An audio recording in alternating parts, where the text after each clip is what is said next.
My parents weren't there. My son was at the neighbor's house and ran outside with the neighbor as soon as he saw his daddy and me pull up. He was hysterical and crying, and I couldn't calm him down.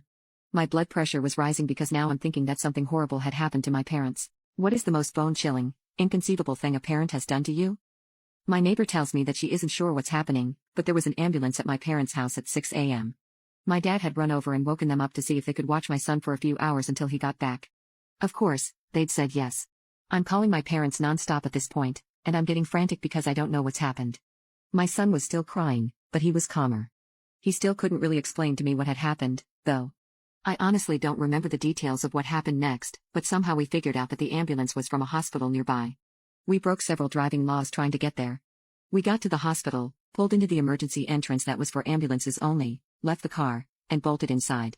A few nurses took notice of us immediately and were asking us what was wrong. I was calmer than my husband at this point, so I explained that I didn't know. I told her my twin girls and my parents were here somewhere. I'll never forget the look on that nurse's face. She knew exactly who I was at that moment, and she was about to cry. Another nurse took me and my husband to an empty room. They asked us to calm down and listen to the doctor before we went to find my family. My mother had put coconut oil in both my daughter's hair when they were playing the previous day before bed. The girls loved it when my mom did their hair, so they had asked for braids, and my mom accepted. She put coconut oil in both their hair because it would make for smoother braids. According to my son, Mary started to get a little dizzy and itchy when my mom was doing her hair. So my mom gave her some kids' Benadryl, which made her sleepy. Since it was close to bedtime anyways, the kids then went to bed.